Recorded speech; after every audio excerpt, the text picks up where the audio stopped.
Hi sewing friends, my name is Stephanie Hebel and I'm from Humbly and Kindly Made. Today I'm here to share with you finally my tutorial for the show off water bottle hack. This is a hack that is built upon Linds H2O water bottle bag pattern, so you will need that in order to do this tutorial. I'll put a link for that in the description box. This hack is built upon the first hack that I did a tutorial for, where there is a side snap that accommodates handled cups. So you won't need that video in order to do this hack because I will repeat those instructions, but just so you know that it'll be integrating that skill. This water bottle bag is configured to hold an Owala 40-ounce cup, and it still has the front pouch on it. Okay, I like to say that these show off water bottle bags, which I do charge more for than the side snap hack ones, they do triple duty. They hold the water bottle, they act as a purse, and they protect the water bottle from drops and damages and scratches while it's being transported. So I really do think that they are well worth the money. There are two configurations to doing this hack. There's the configuration to doing it for an Owala water bottle, and then a configuration to doing it for a Stanley. The difference is because Stanley's logo is to the left. It might look to you like it's the right, but it's to the left, okay, of its handle, whereas for Owala's, their logos are to the right. Okay, so you'll need to know which configuration you're going to want to be making, and I'll show you how that differs.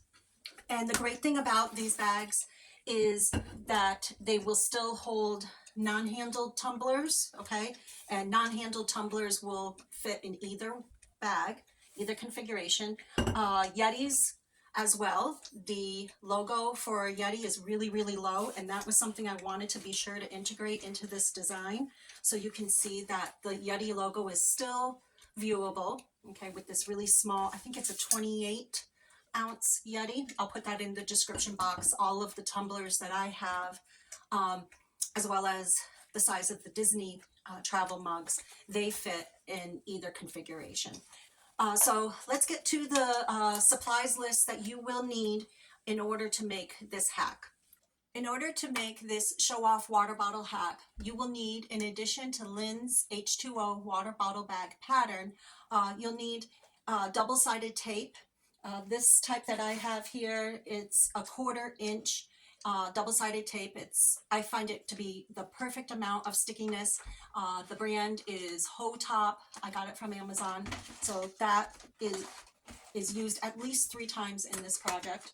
I like to have fray check available, and I like to use Decovil. Normally with my water bottle bags, I hadn't found it necessary to use Decovil, but because we remove so much material from that front panel in here, and these water bottles are heavy, I'd like to really make sure that it's going to be sewn and constructed to last. So I do use the Decovil for these bags. And the last piece that is exclusive to the show-off bag is this 16 gauge vinyl. This I find is very sturdy, and it survives the birthing process of the water bottle bag. I always tell my customers, don't put their water bottle bags into the dryer, even if it doesn't have the 16 gauge vinyl, because I want the integrity of the waterproof canvas to withstand many washings. So I would definitely not put this in the dryer. And the other piece is cam snaps. I use those as my fastener for the side snap hack. Okay, so that is also integrated into the show off water bottle bag. In order to make this show off hack for Linds H2O water bottle bag, you will need all of your pattern pieces already cut out. At least that's the way I do it.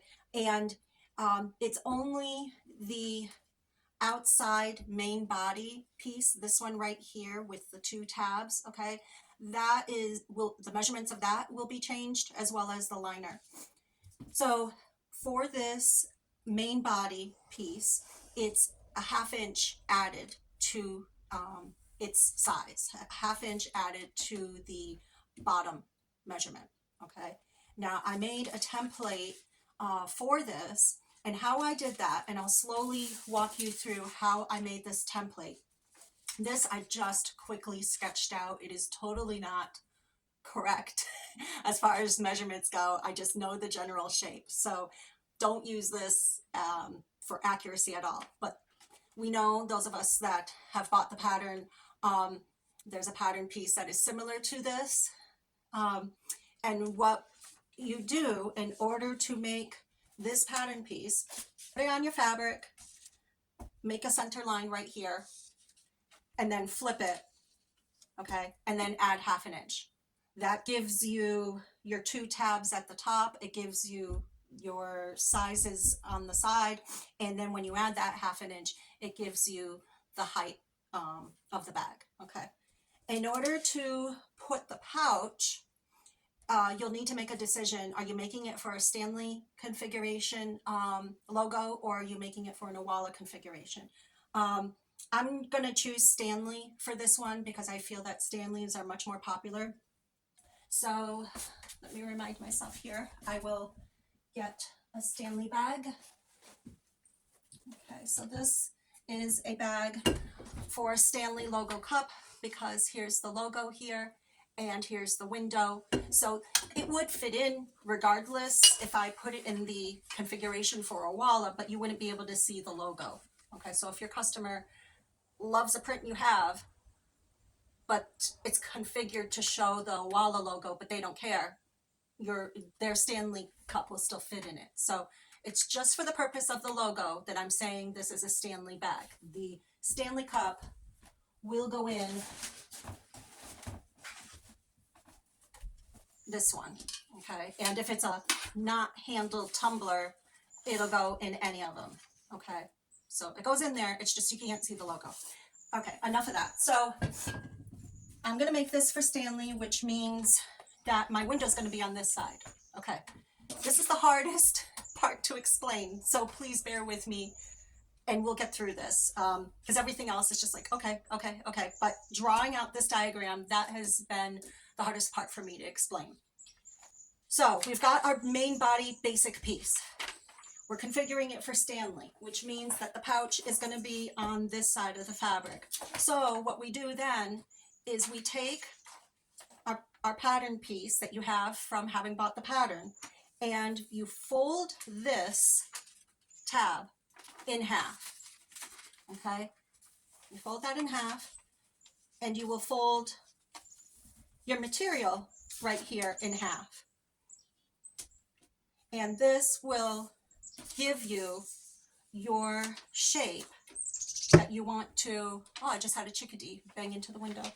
This will give you your shape that you want to trace onto your bag. Now, I would cut off where I've got this crease. I can do that to help you visualize what's happening here. And I made a pattern piece for myself, as you can see. So I'm not doing this every time. You'll just need to do it once and then keep your pattern piece. So I've got this, and I've got it lined up on my creased fabric that I folded in. Here's my little tab up here, okay? And I folded that in. And now I can use Linds pattern piece, okay, the true one. This isn't a true one at all.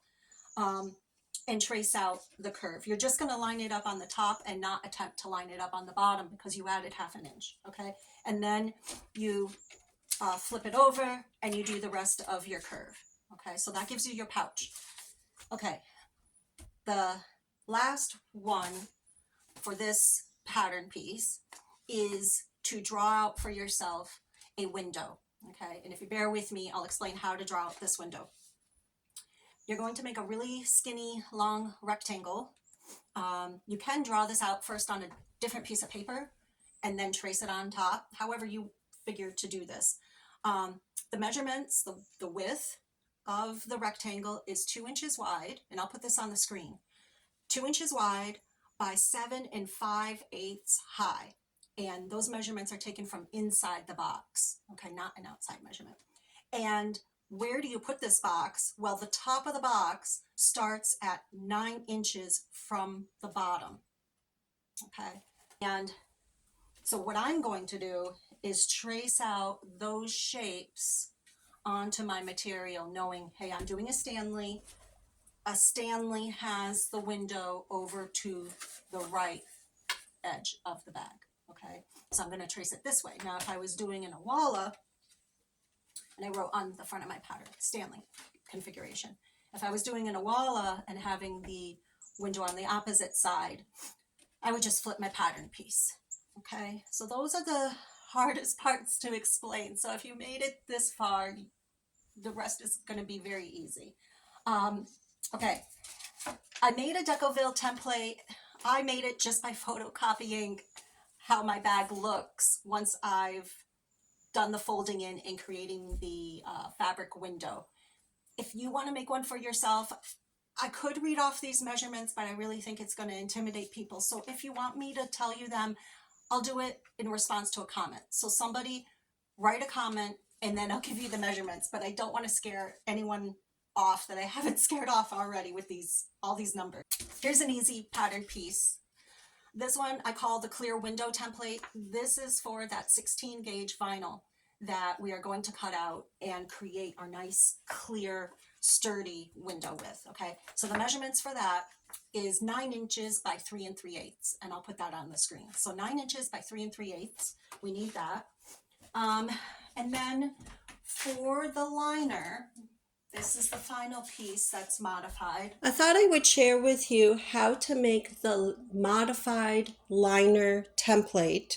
So this is 4 pieces of cardstock paper that I've taped together, and that gives me a surface that I can trace on. And so let's pretend that this is the original water bottle liner. And what I would do is taking some sewing clips, I would clip the top down and I would trace off the top first and then the sides, and then I would make a little mark, like maybe 4 little marks, and then get that out of the way. And from those 4 marks, add on your 3/4 of an inch. Okay, so 0.75, okay, of an inch. Add that on. That gives you the basic shape. And then from there, you're going to draw your rectangle. 1 inch up, we draw the show-off window. So the show-off window for the liner starts 1 inch up, is 3 1/4 inches wide, and is 8 3/4 inches high. 8 3/4 high, 3 1/4 wide, and 1 inch up is where this starts. If you've made it, that's it. That is it. So I'm going to now take my piece that I have made. I am going to cut out this window. Okay, so what we have now is our pattern piece that we've cut out. This is for a Stanley configuration logo, okay? And we've got this piece that we cut out, and we've got this piece. You can easily use this piece to make this piece long enough. Again, that is, did I say 1 inch? Yes, 1 inch. So you'll just need to cut out of here 1 inch strip that is however wide this is, and then you can use it. You could also use it for your D-rings if you like, or your side snap.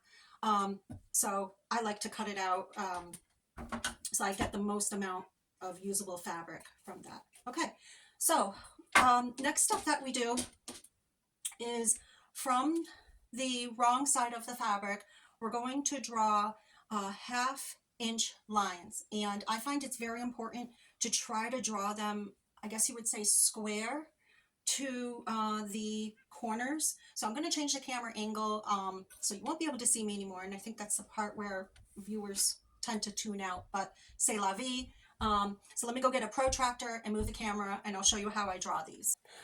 So what we're going to do, and this has been through trial and error, so if you figure out a different way to do this, that's perfectly okay with me.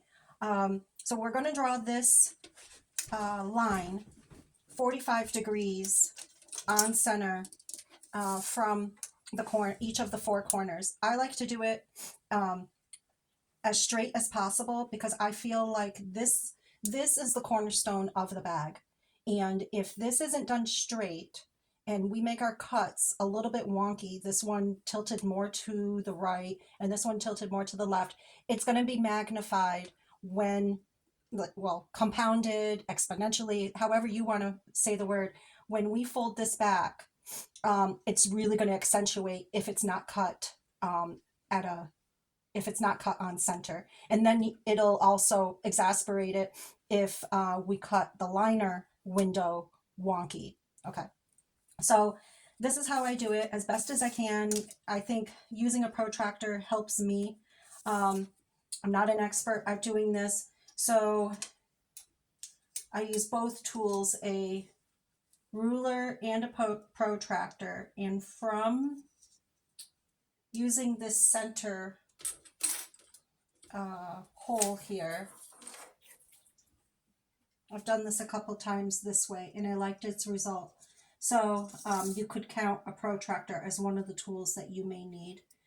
I lined that little hole up with the bottom edge of my fabric and with my side edge of my fabric. Okay, so once I've got that straight, then I use the ruler, and 45 degrees would bisect this right angle perfectly.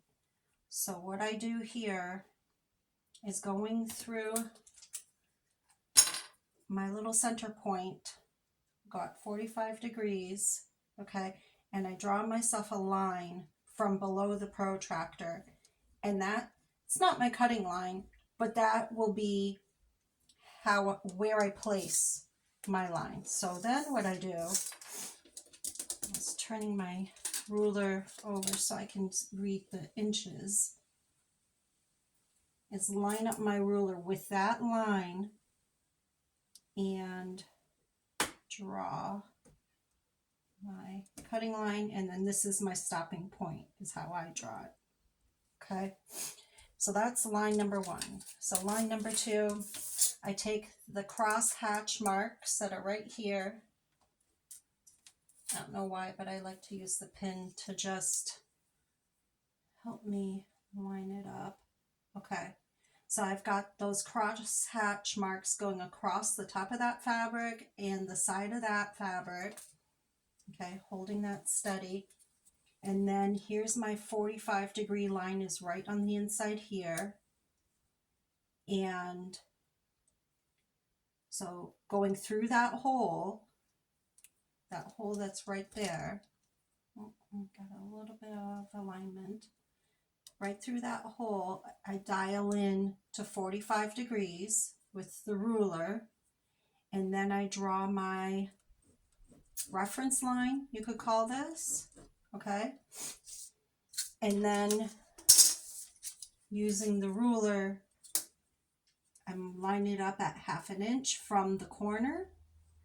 And with this ruler, there's like a starting line. So that's what I'm drawing right there. And I'm extending. Now what I do is cut your fabric only to your stopping line, okay?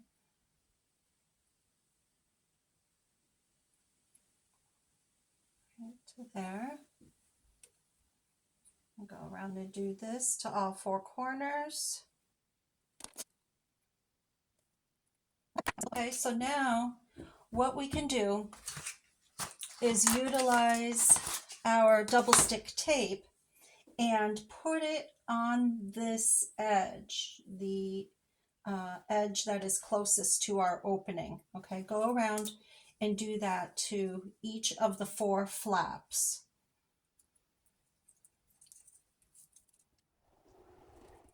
I like to press the tape down, okay, and try to cut it accurately. There we go.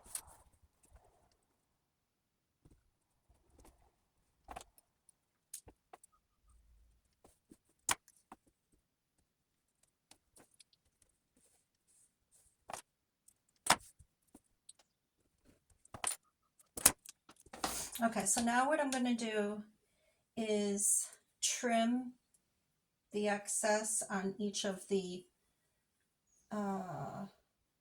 sides, the preceding side of the next side, however you want to call it. Just trimming off that excess before removing the tape, because then we just have like this sticky mess that is trying to stick onto each other. Might use this one on this last corner, that it was a little bit short. Maybe not. Okay, so now we can carefully, and I like to use my tweezers for this so my fingers don't get all sticky. Using my tweezers, I gently pull back the paper and then immediately fold it over on itself, okay? Trying to keep it accurate to that, the width, which I think I said it was 1/4 of an inch. What does the box say? Yeah, 1/4 of an inch. So I'm trying to maintain that continuous width and let the tape do its job of holding that down for me.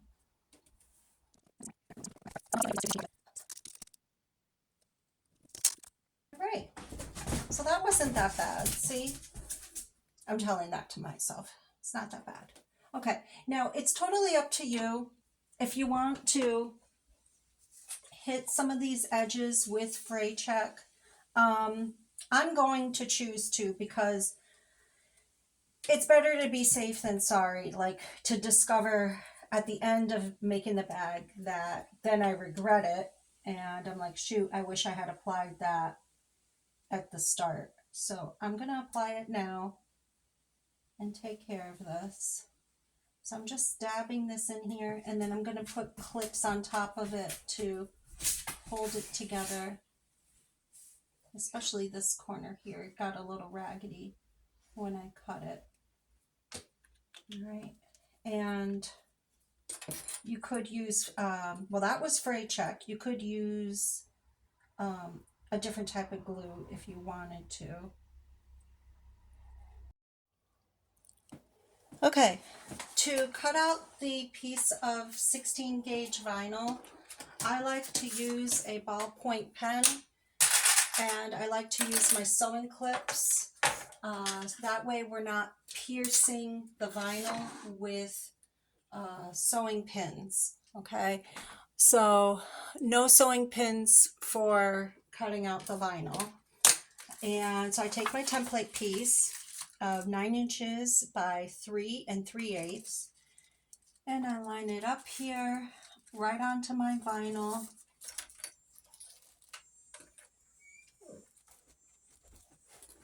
And situate this, and then I just trace around here, make myself a cutting line.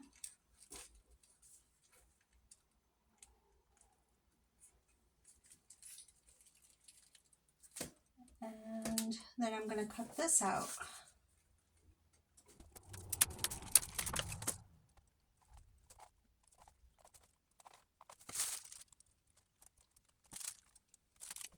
Now you can make this vinyl, and this will be the rest of the product. When this got to me, it was folded in half, okay? And so I have to take it for a day and just lace it out. So if that's you, don't worry about it, it's so usable. You just have to lightly out for a day. Okay. So now what you can do, if you like, is use Windex and remove the remainder of that line. I'm not going to worry about it. But what I'm going to do is I'm going to take my double-sided tape again and outline the perimeter of the vinyl window, okay? So just go around and apply your double-sided tape right up to the edge, and this is such a help with the next step.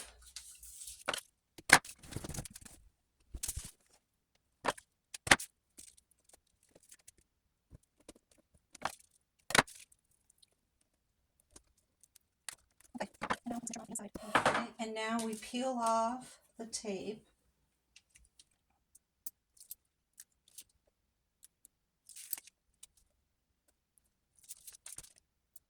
Okay, so now, leaving this facing up, we can take our fabric, and if you did put on the fray check, you can remove your clips now.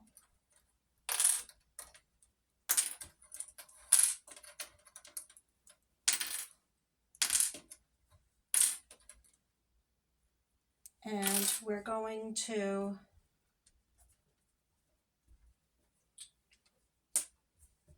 put our double stick tape right on top, centering it visually the best we can, so that there's going to be extra in each direction. That is completely intentional. We want there to be extra here, extra there, all right, all the way around.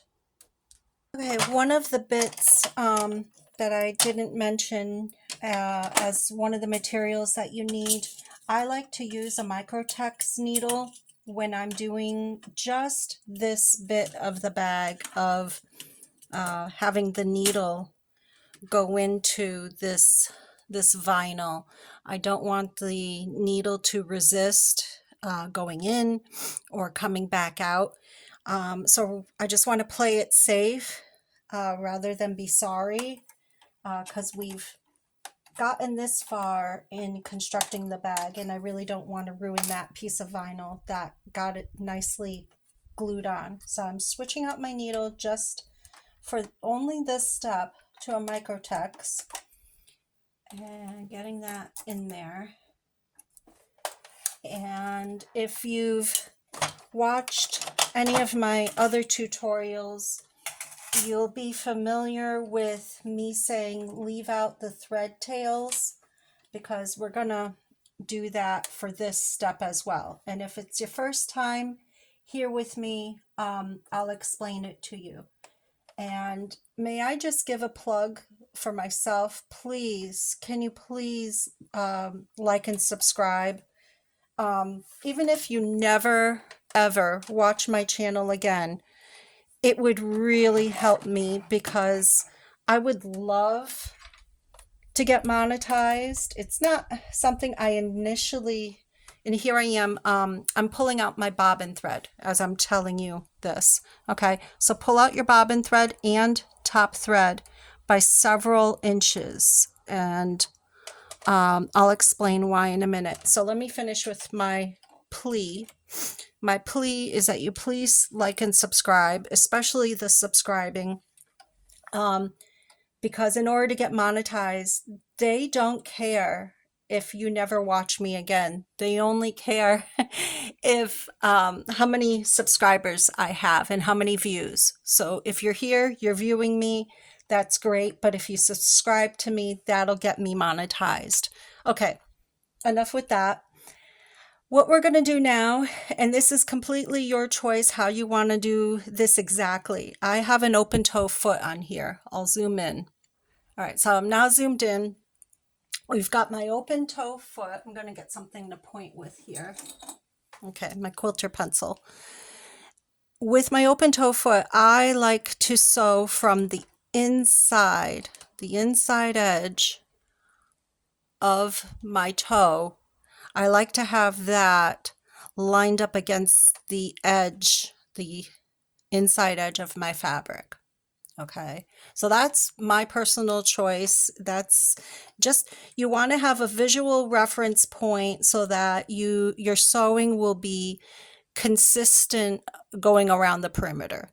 Okay, so that's my visual reference point, is the inside edge of that sewing foot. That sewing foot is up against my fabric underneath. Okay. Now from there, you can choose to leave it at 3.5 width, or you can move it in. I think, let me see here, where is it going to hit? It'll hit there. Yeah, I think that's pretty okay. So I'll stick with that, but I'm going to adjust the length to 3.4. Okay, and I'll zoom out. So if you're a visual learner like me, you'll be able to look at my machine readings on my machine. So 3.5 millimeters is my width of where the needle is, and that's my length of 3.4 millimeters. Okay, so now with that placement that I described, I hold on to my thread tails and I do not back tack, and I go around the whole perimeter, and we use those tails at the end to do a quilter's knot. So you can just watch me go around here, and I'll speed this up. So and it stops down, which is super helpful because I can turn it and go another stitch. So I'm going to go one stitch and see, and that's good. And then still lining up the toe to the fabric. Okay, is that enough? Nope, I'll do another stitch or so. One more. Okay, that there. One more. Okay. Okay, and then I like to make sure my thread tails are out of the way for this part because I don't want to sew on top of them.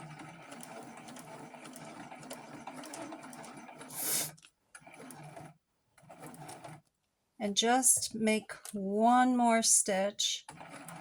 Okay, now do not cut your thread.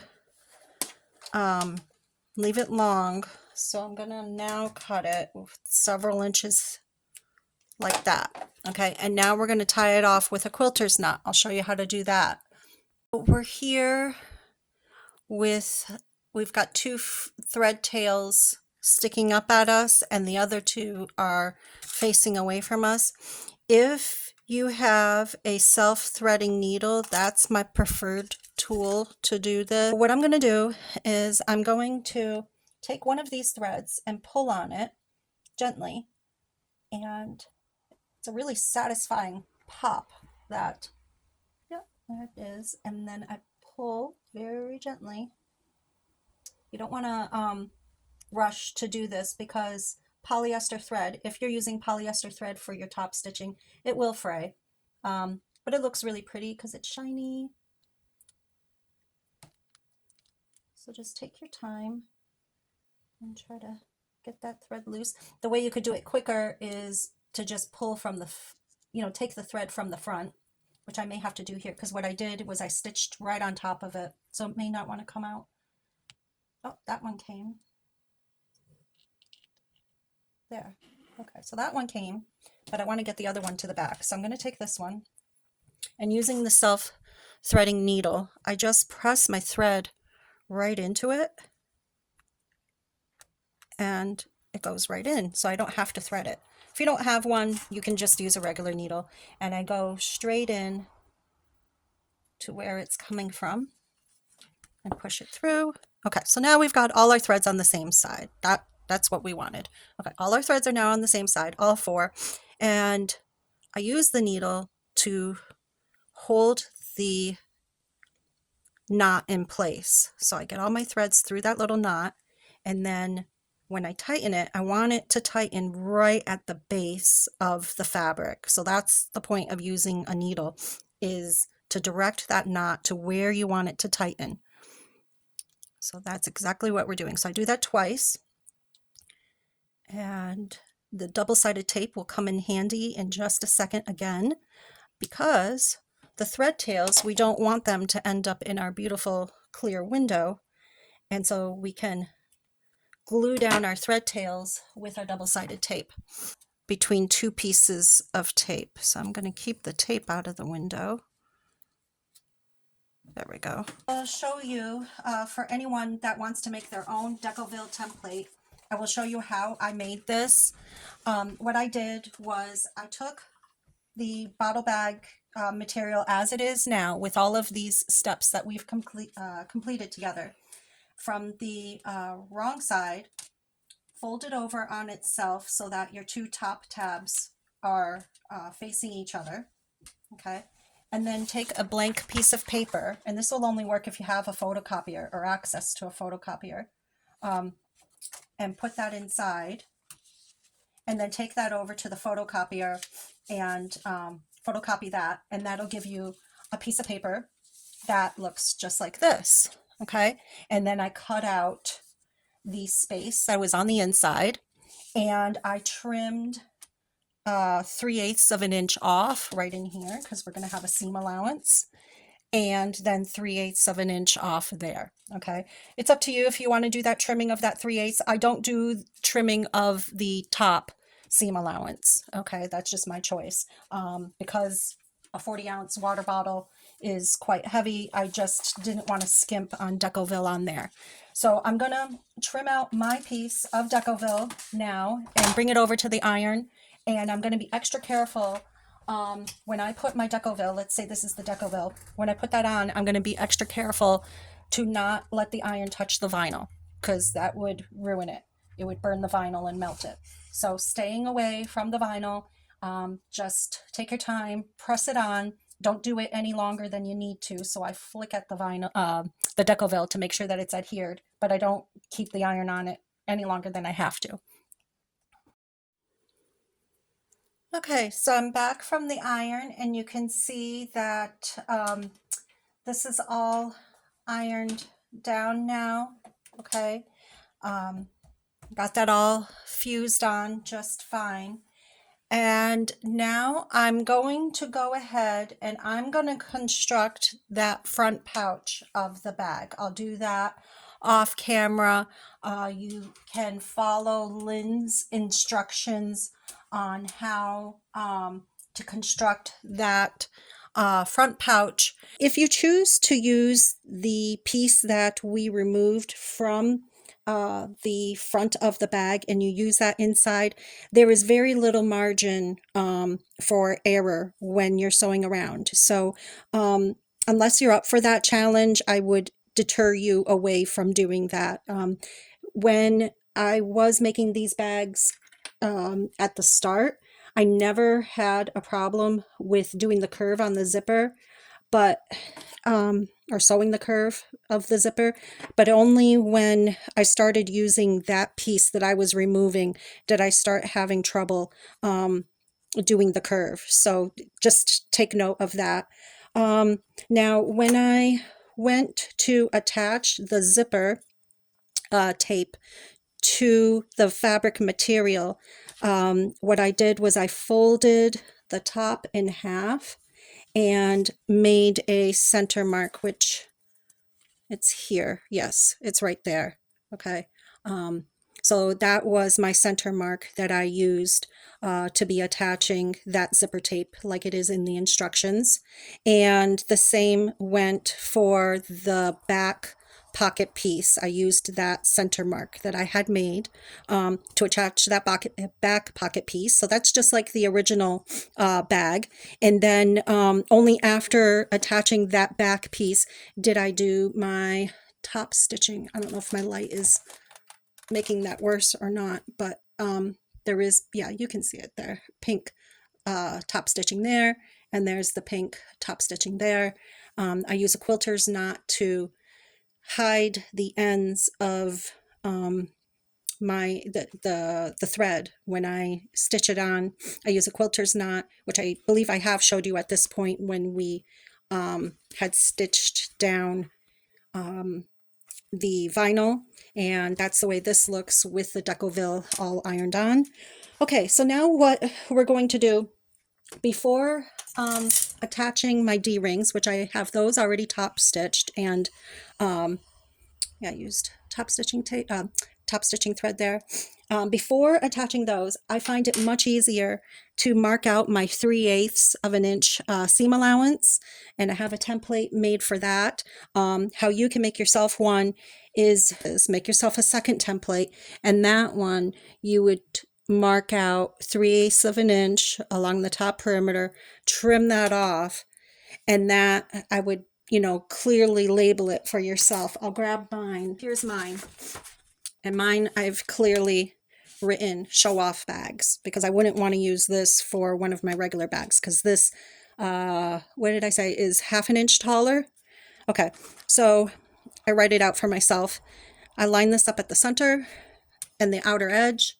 And so I'm going to do that now before this gets any more bulky. And mark out, and I like to use a sewing clip to hold it in place for myself. So I'm going to do that now, mark this all out. Really would appreciate if you guys could subscribe, even if, like I said earlier, even if you choose to never again watch any of my videos, if you're only here just for the show off bag, it would really help me out. And leaving comments. People haven't been leaving many comments at all on the side snap hack. I think I've gotten maybe 2 or 3. Yeah, I think it's been about 3 comments. So the comments were really supportive in Linds' group. Okay, so that's all marked out. Now what we're going to do is mark out, we need to make the sewing line for the side. And this is regardless of which brand, you know, if the window's here, if the window's there, that doesn't matter. So either way, we're marking the 3/8 seam allowance and 2.5 inches up, which is just like the side snap hack. So the outside of the body gets sewn 2.5 inches up, whereas the liner is only 2 inches. I found that out. I'm going to make another line here.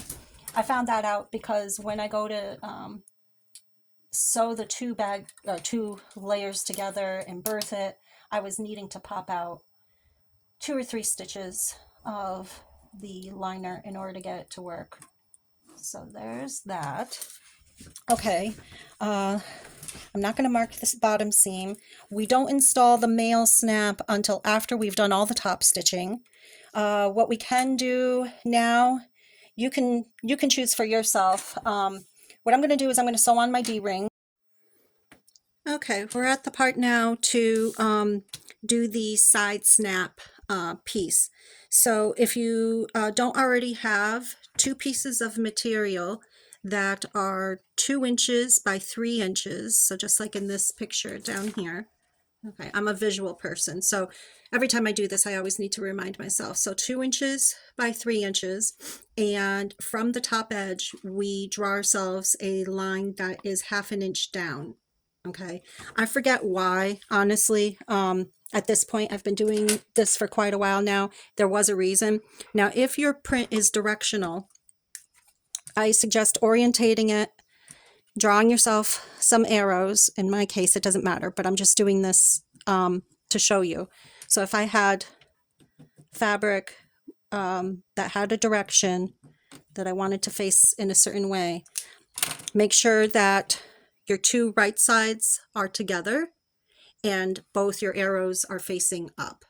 Okay, and that's what we'll do. And then we draw that 1/2 inch line just on one side. And that's our sewing starting line and ending line, as well as trimming starting and ending line. And we sew this with a really small stitch length. I like to use, when I'm making small objects, a 1.6, that's 1.6 millimeter stitch length. So I like to sew dolls once in a while, and that's what I use when I'm stuffing something or it's going to get pulled on a lot, which I anticipate this strap will get pulled on. Plus it'll have that cam snap in there. So 1.6 millimeter stitch length and a seam allowance of 5.8 millimeters. So I'm dialing that into my machine. So you start here, you back tack, you go down the perimeter, don't go all the way to the edge because you need to be able to turn it, keep that seam allowance of 1/4 of an inch, and then go back to here and back tack, and then I'll be back. Okay, so I had told myself to use contrasting thread, but then I just didn't feel like switching it out, but I hope you can see that there's a line of stitching right here that I just did. So what we need to do in order to get the best results possible is trim away the excess material very carefully. And again, I forget why this is my starting and stopping line. So if you don't feel like doing it this way, that's perfectly okay. I won't be offended. I won't even know. Okay, and then round this corner carefully. And then trim the bottom without cutting into the stitches. And then I flip this over because I'm right dominant, I think is the way you would put it. I can cut better on one side than the other side, so I flip it over and then do that.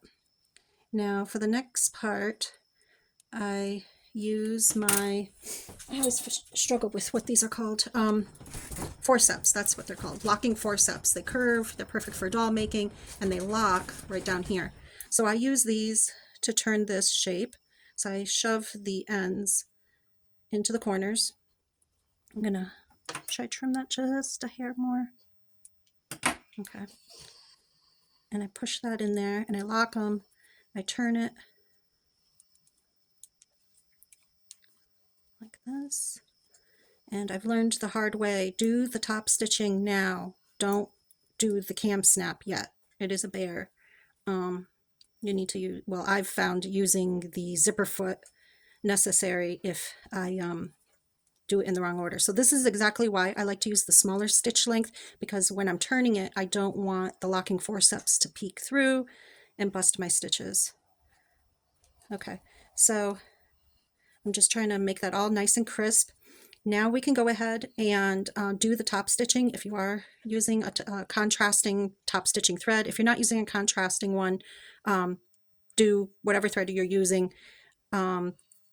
So you go from the open side or open end, go down and around the perimeter or around the bottom and then back up, and don't close this. I mean, you could, but it's not necessary. With mine, I don't care which is going to face out. I think this side is a little bit prettier.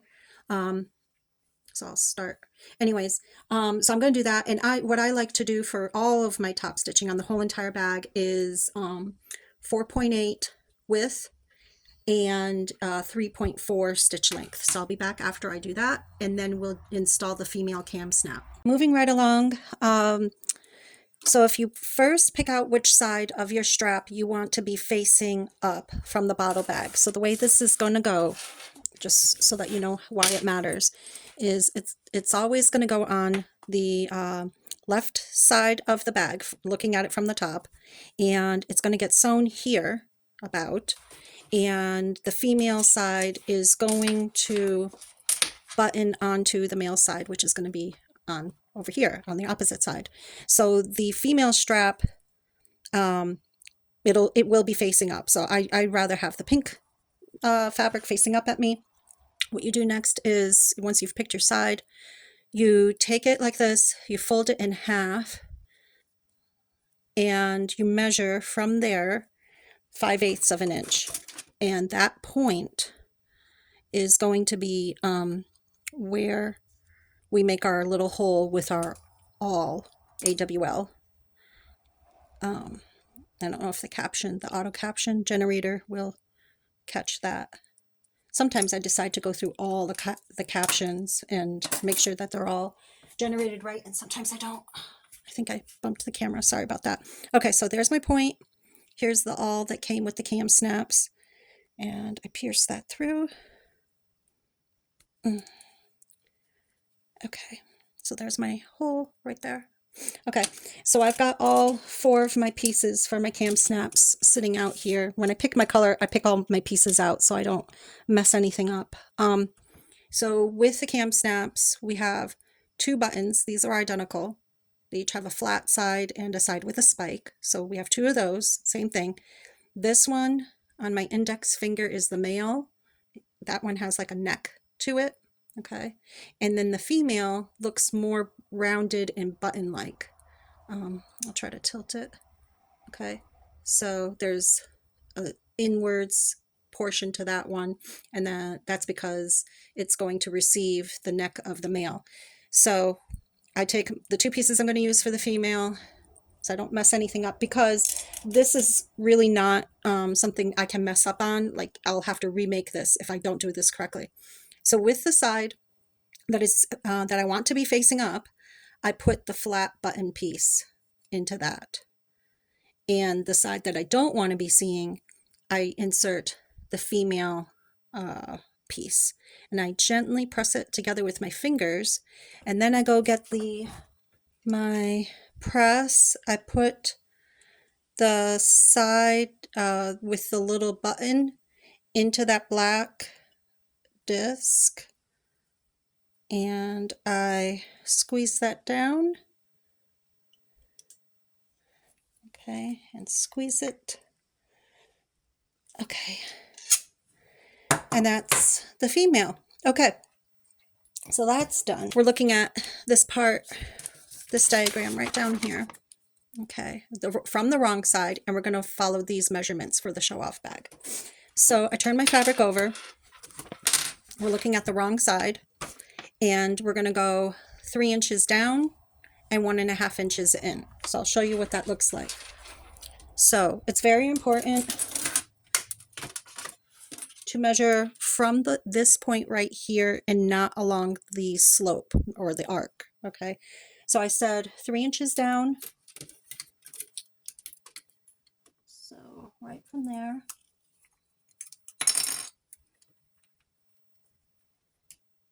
Inches down,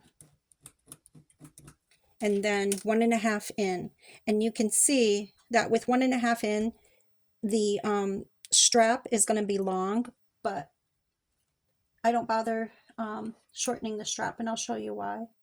So looking at this right here, the point of the measurement is to have the female at the right distance for the male when we turn everything over. So I don't bother shortening this, because what we're going to do, let me cap my friction pen so it doesn't dry out. Okay, so we've got our point that this is going to go against. The top of this strap goes up against this line, and the end goes against here. If the pouch was on the other side, it fits a lot nicer, but trust me, please, that it will work out. Okay, so I'm going to zoom back out, and I'll show you the rest of the steps. Okay, so using your fingers as a guide, I curl in or fold in the fabric this much, so it looks like it's 1/2 inch. Okay, you just fold that in. You can use clips for this part. I fold that in, and what we then do is then I pin in, and I use pins and not the clips for this bit, because I don't want this to shift at all. I do the same thing for installing the D-rings. I use a pin rather than clips. Okay. I will do my top stitching probably at about a 5.6 millimeter seam allowance. Okay, so not right to the very edge. You could do it further in. There isn't really a science to this bit, but I'm going to do the 3.4 stitch length, do that back and forth. I'm not going to worry about thread tails, and just get that done. So this is what the female strap looks like. I went back and forth maybe 5 times on that, and I didn't worry at all about the thread tails showing. Okay, so that is done. July was taken up with homeschooling, planning their curriculum for the year. So as much as I wanted to get this tutorial done in July, it just couldn't happen. Okay, so as I'm talking, I'm doing this. You're folding your fabric and you're marking the center, which it's kind of hard to see there. Okay, so I'm making these little hatch marks, but we'll make them bigger in a second. Okay, so I've got these 4 hatch marks right now, and I call them hatch marks because they're not really distinct lines yet. So then I take a ruler and I connect my lines, And you don't have to go to the center, and I'll show you why. So I just go about 1.5 inches in, whatever Stephanie thinks is 1.5 inches, and do the same thing this way. So what we need to do before we attach our bag base is utilize this sewing line that we drew a little while ago. We sew it up and down on the line, back tack it. I do it several times, so I'll be back after I do that.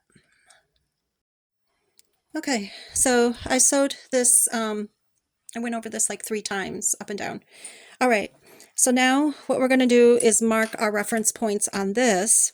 So I do that with my friction pen. So with this seam, you know, folded just like you sewed it, I mark the center point for the front. And this just makes it easier when putting on that bag base, just distributing the fabric. All right, so there's that point, and then folding that point to the seam here, and it's all really bulky. I'm sorry, the D-rings are hitting the table.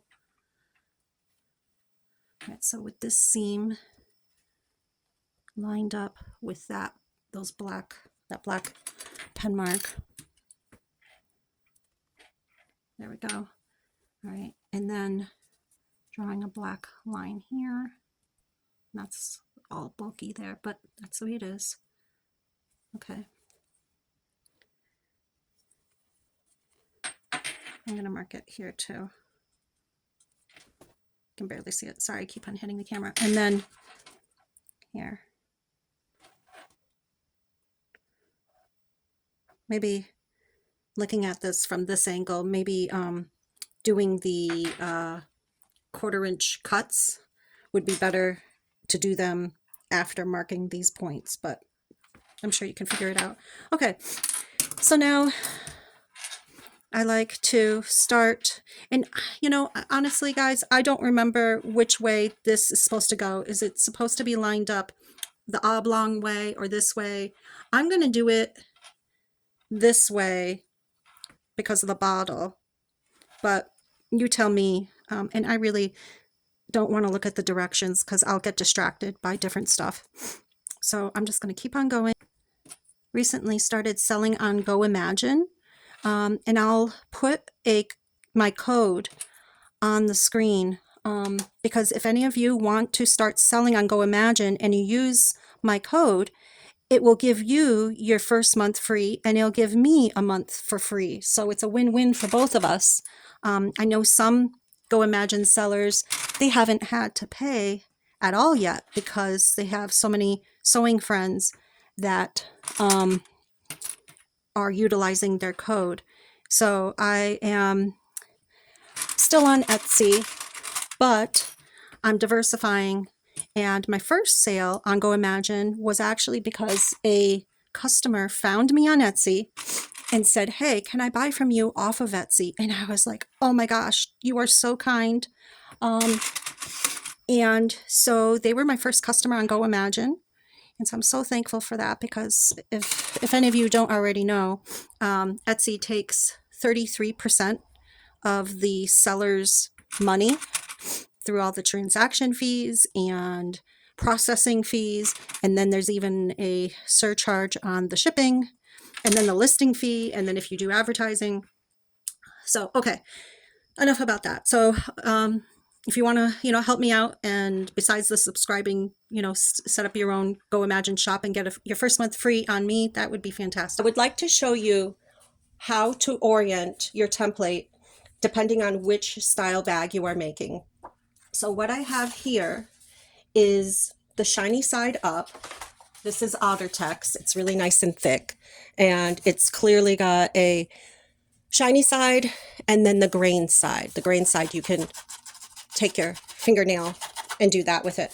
So with the shiny side up, if you're doing a Stanley style bag so that the window needs to be on the right from this orientation, which means that when you put this inside of your main body, you'll be able to have your window right here. Okay, and I'll show you the main body that I've been using.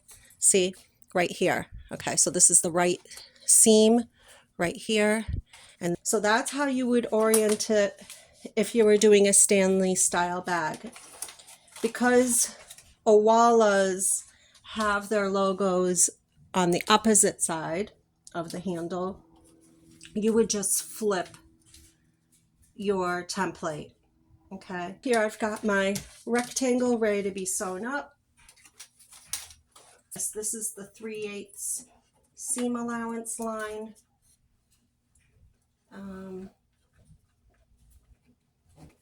So that's 3/8 and then 2 inches high. And then I'll make a nice straight line for myself.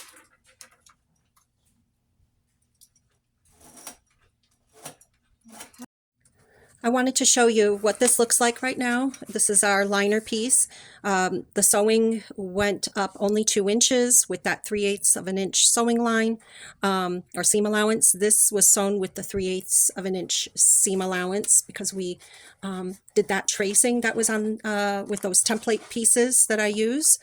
And this here is the bottom of the window, and that distance here, if you just want to be checking it, that you sewed, especially this part, this portion that's underneath the window, you can check and see if you sewed that accurately, because that's very important. This is about a distance of 5/8 of an inch. You can see that there. So if there's any wonkiness to the amount of sewing that is just underneath the window, I suggest you pull that out and get that straightened out so that you have an accurate seam allowance. So I sewed right on that 3/8 of an inch, and I achieved that by having traced it out with those templates that I've mentioned earlier.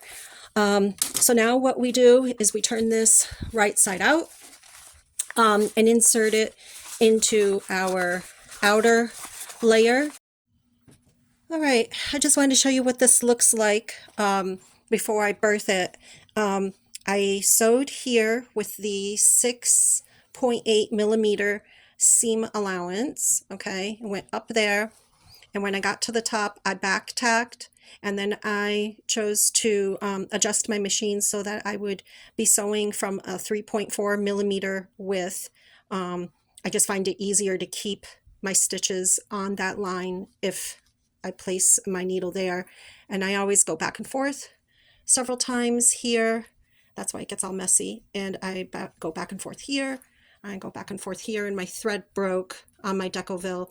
I find I can't use the reverse button when I do this bit, so I always just adjust my needle to just be back there and back tack it, and then go down, and then adjust my needle, go back up there, and then go back down. So go around the perimeter, that top part, go back and forth several times there, do the same step that I just explained there, all the way just to this end, and back tacking and stopping. I'm going, I don't know if I want to trim off any here. I think I will, just at the tops, the left and the right, just at these points here. This one is a bit excessive.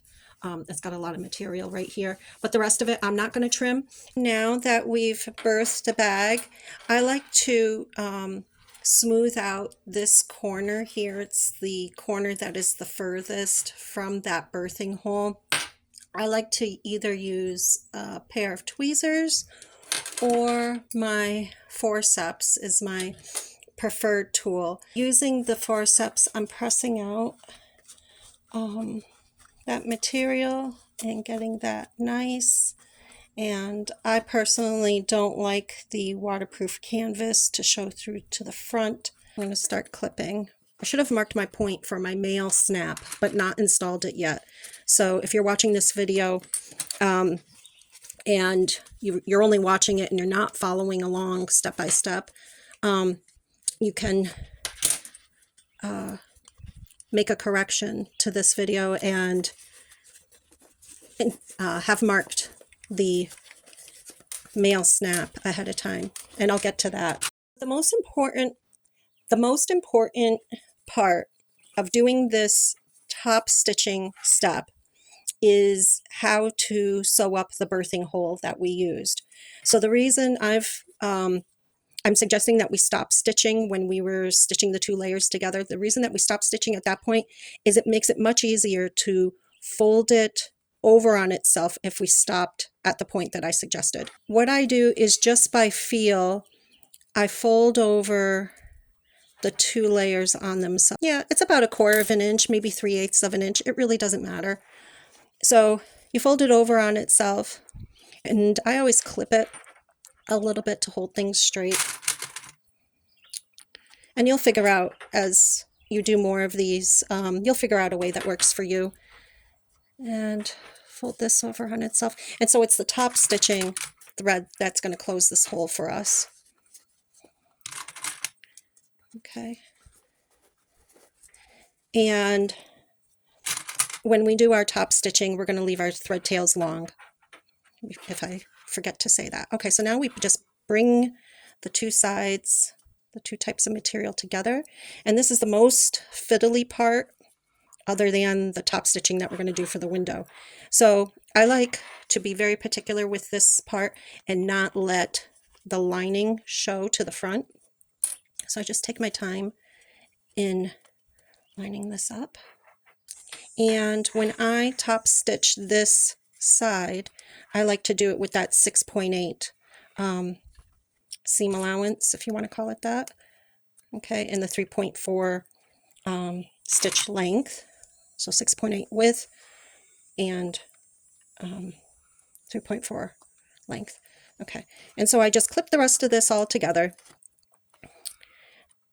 And we're going to do the whole.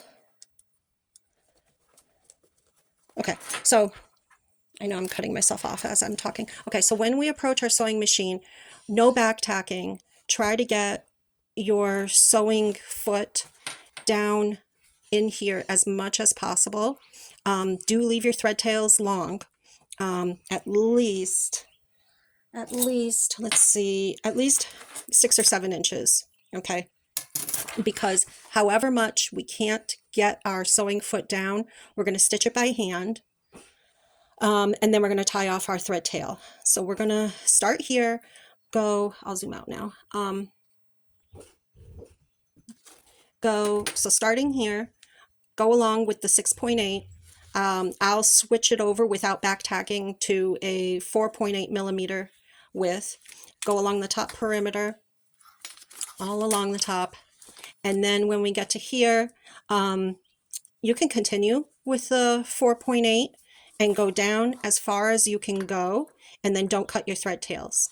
And as I said earlier, for those of you that you're not doing it step by step, but you're viewing it, before doing it, I suggest drawing in your mail snap. Want our waterproof canvas and our main fabric to be folded crisply so that the black canvas doesn't show through to the front. So what I had done, I just got done unpicking all of it. What I had done was just quickly sewed it like this, and the fabric wasn't all nice and crisply folded, and therefore my waterproof canvas was showing through on the front, which is a no-go. So just so you don't make the same mistake, do take the time to clip this.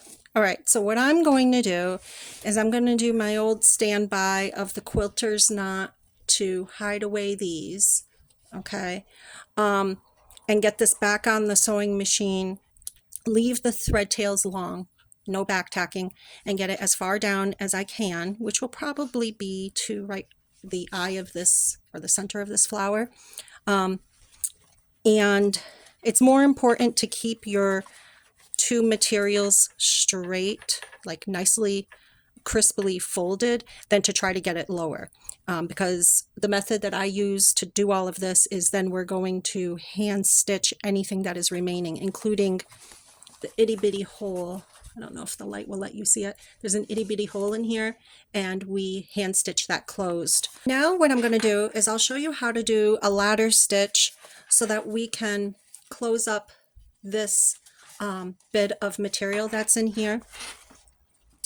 Okay, so taking a sewing needle, you can use a milliner's needle if you choose. This one I think is just a regular really sharp needle, and a ladder stitch is great for invisibly sewing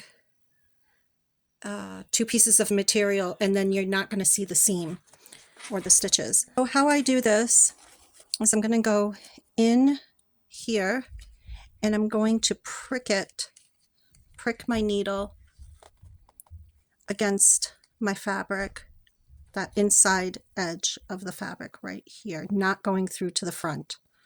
Okay, so there's that. And then with the part that should be turned in, I'm going to prick that,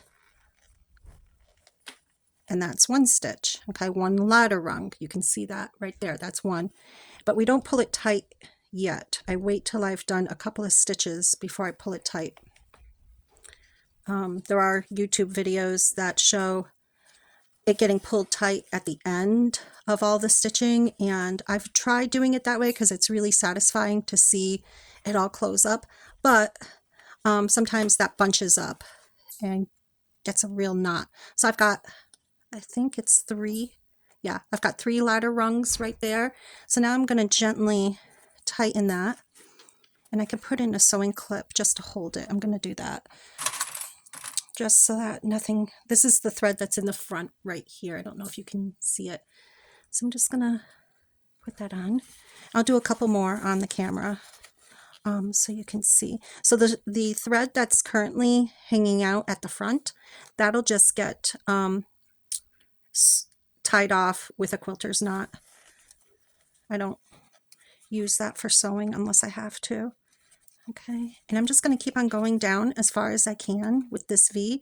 The other way you could do it, instead of doing it from this perspective, is because we still have our clear window that isn't sewed down, you could turn your bag and sew from the inside, but I've gotten used to sewing it from this perspective because when you do the side snap hack, this is the method to shut it closed. So, not that I'm perfect at it, but I'm used to it. Okay, so I'm going to continue doing that for this side, and then I'll do the same thing for the opposite side and tie off my thread ends. Okay, I will walk you through now how to install the male cam snap.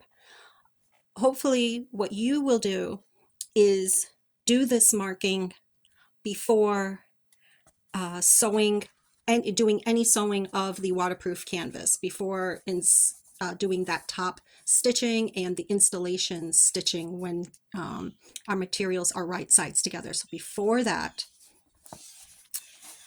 what you will do is from this very edge, okay, which I've drawn out in this picture here, okay, so just these are the measurements that you want to use, is from this very point, before it starts to slope, from this point you go 9.44 millimeters down, or you could use inches of 3 5/8, between 3 5/8 and 3 6/8. So 9.44 millimeters is more exact.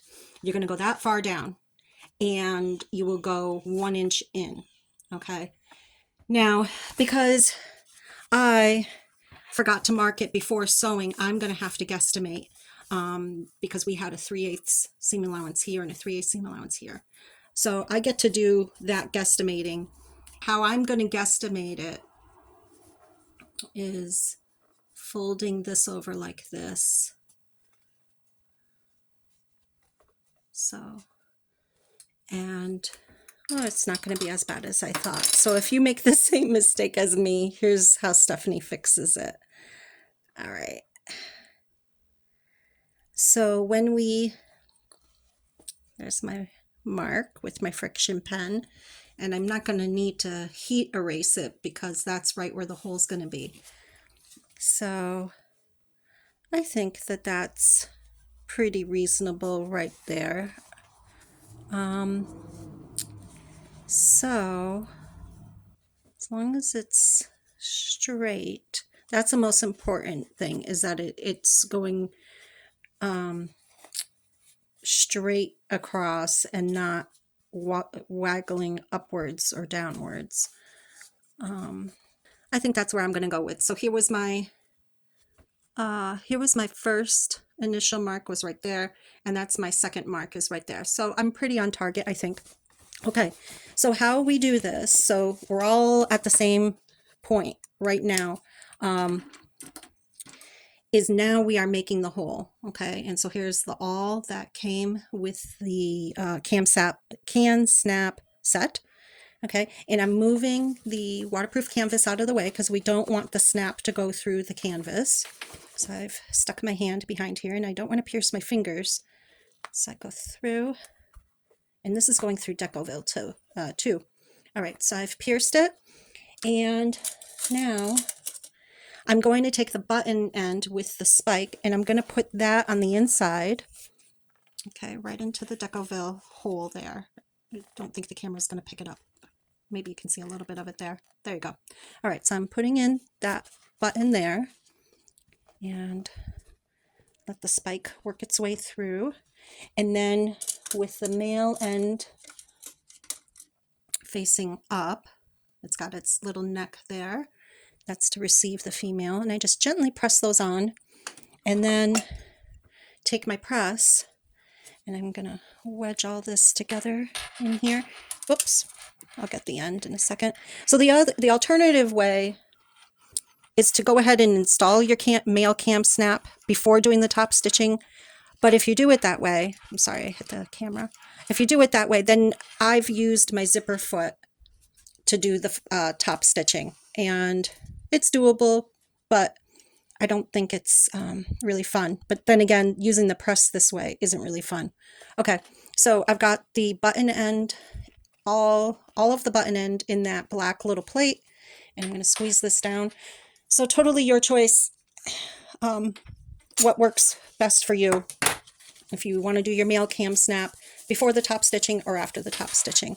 So now we get to see how well I guesstimated.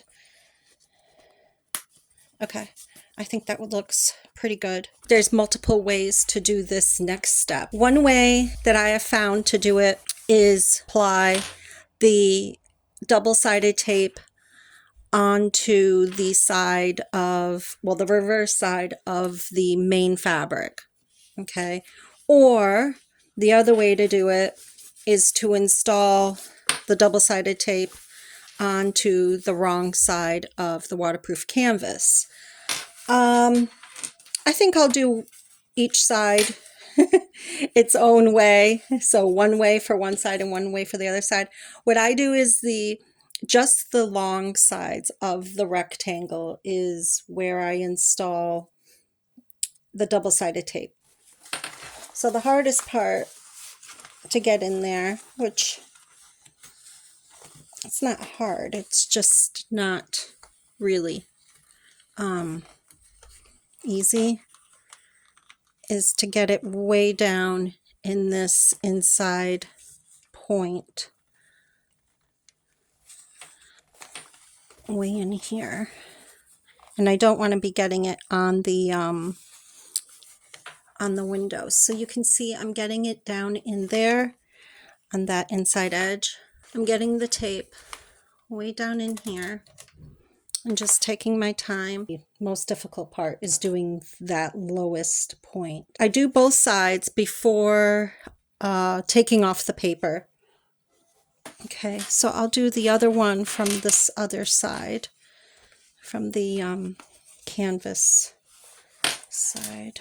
Okay, so now I'm doing the other side, the other part of the rectangle, doing it from the waterproof. This, I feel like, has less sticking power on the waterproof canvas as I'm doing it, and maybe you can see the gluiness trying to detach from the waterproof canvas.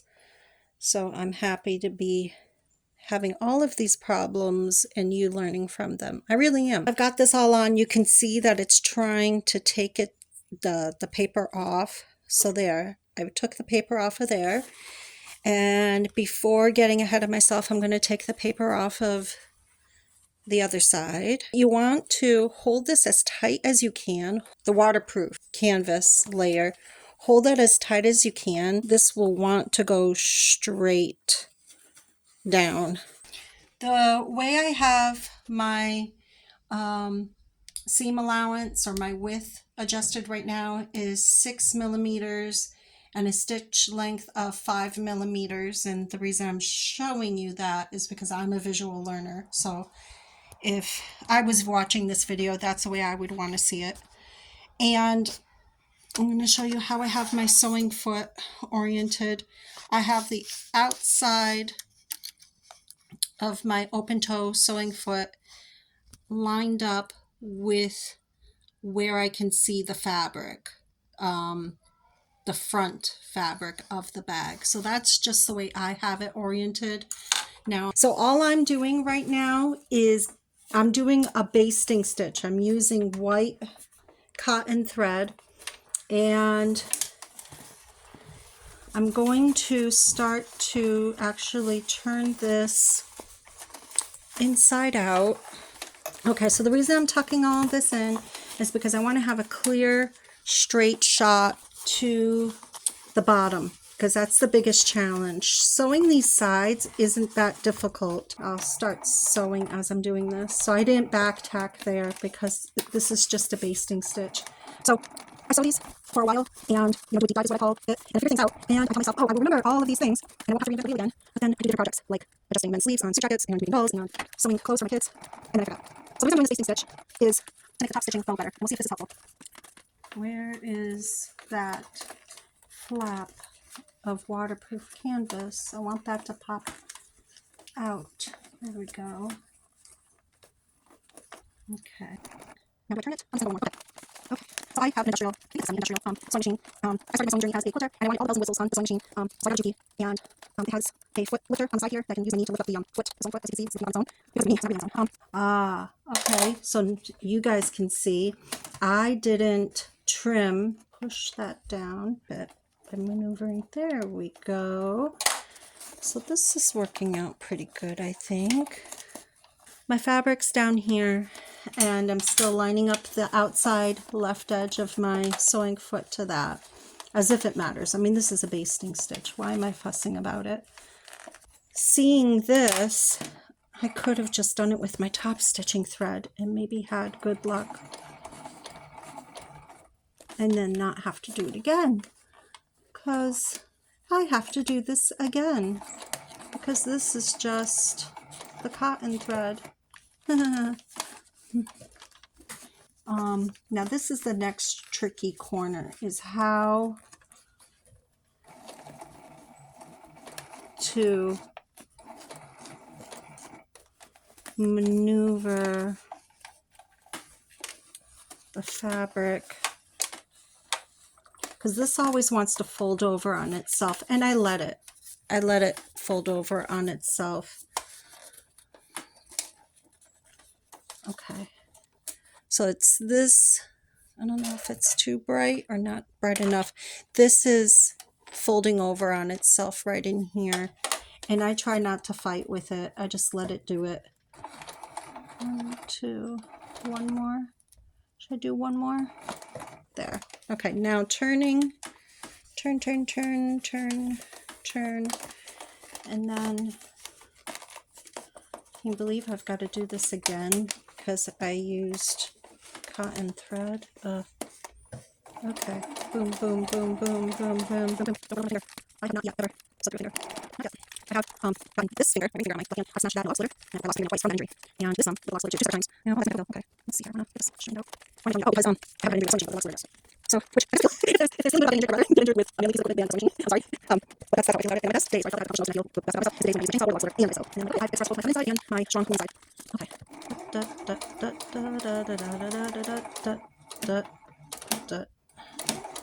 Dun, dun, dun, dun, dun. Okay, I'm not going to bother. I don't know. Should I bother to do that? I don't think I should. I'm just going to leave this. Okay, so let's see how this came out from the front side. Geez, I could leave it like that. Well, except for that junk right there. Okay, so that worked. That worked, and I will clean up all the smudges and junk, with Windex when I'm all done. So I think that worked out good. So what I'm going to do now is load my machine with my top stitching thread, do it again from the inside, and I think then I'll be done.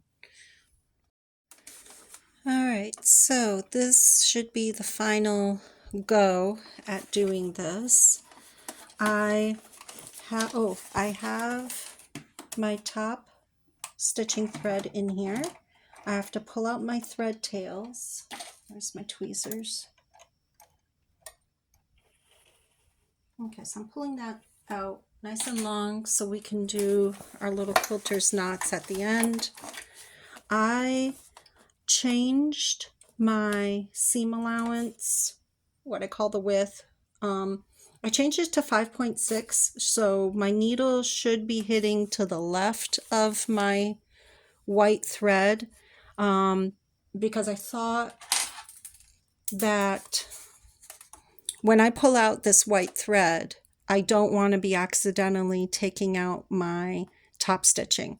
So I dialed my needle, okay, to 5.6 millimeters, so I'm not going to be stitching right on top of where I was before. And I changed my stitch length to 3.4. Have this all shoved like that. That gives me a clear shot to the bottom. So here we go.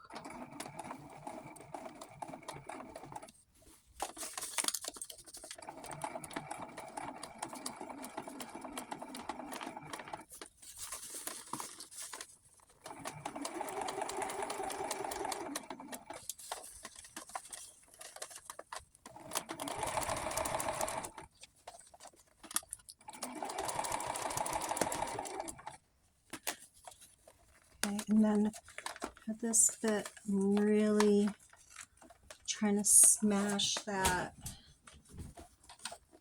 down. I'm using the back part, the top part of the tweezers to just smash it down. And I was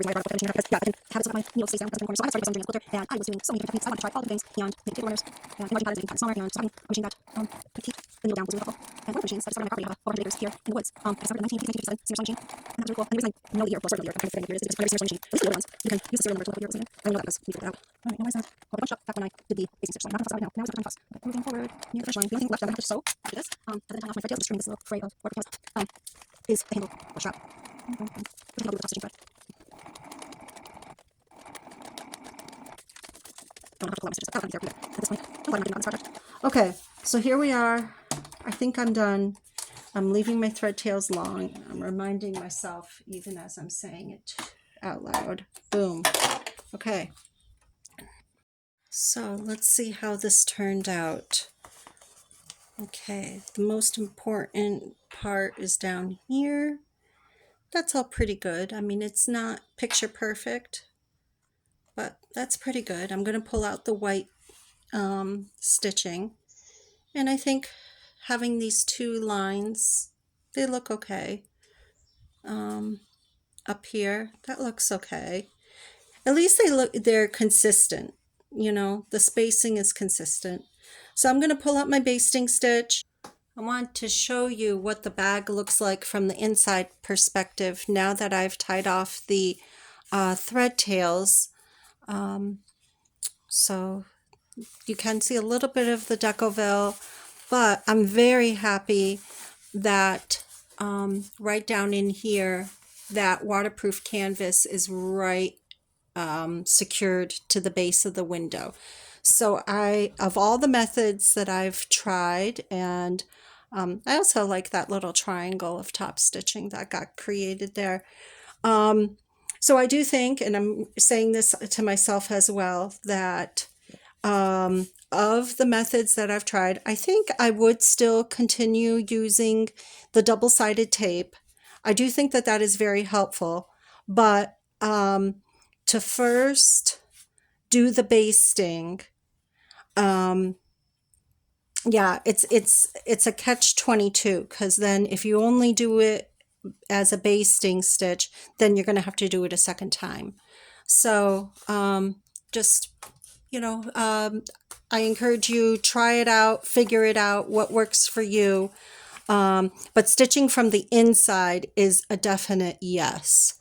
And stitch it so that your bag base is pushed down from this perspective. Okay, so I'll show you how I lace my strap onto the bag. The way I like to do it is start here on the left hand side of the bag. I'm consistent with lacing this always the same way, because if I was ever to want to display all of my bags at the same time, I want them to all have their straps oriented the same way. Just my personal choice. So I'm taking my webbing, this is cotton webbing, and I'm doubling it over on itself. I'll show you again how I did that. I went in and folding it over on itself, and then just by feel, because now what I'm going to do is a box stitch to hold that in place, and I'll show you one that is already done. And if you've already watched Linds' video, I think she explains this in her video. So this bag already has it done. So it's got, on the left hand side, it's got its strap situated down, and I do a box stitch. Okay, basically a Z and then another Z, and I do that twice. So that's that end of the strap. And for the other end, it's a little bit more complicated. So holding all of this straight, like I'm running my hand over it, making sure that there's no twists in it. And now I take my slider, and I like to have the seam facing down at the bag. Again, that's a little bit of my OCD type behavior of just really wanting the same thing every time. Okay, now with all of this all straight, I feed that into my D-ring, down like that and up, and then I feed that into the back of the slider. So I loosen this fabric that's went through the first time. Okay, so now it's nice and loose, and I feed it through, and then I feed it through to the next. All right, so now that we've got it all straight, it's straight from here all the way through, and just make sure of that, because it's a bear to have to pick apart if there's any twists in it. You fold over your fabric or your webbing, and you're gonna fold it over onto this bit that's underneath. So back onto itself, not onto the top bit of the strap. I've done that before, and then it won't work.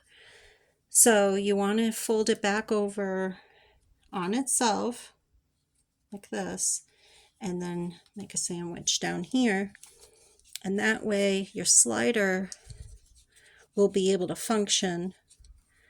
And I'll tell you the measurement that I folded over by in just a second. Let me grab some clips, because right now at this point I do it by feel. So let me see my seam gauge here. It is folded over by just short of 2 inches. Okay, so I would say 2 inches. Okay, and you're gonna do a box through those 3 layers of material, and I'm going to do it with my top stitch thread. And when that's all done, this is the way it looks. Let me see if I did it 2 inches here too. This is more like 1 5/8. So you could do it with that, 1 inch, 1.5 inches, 1 5/8.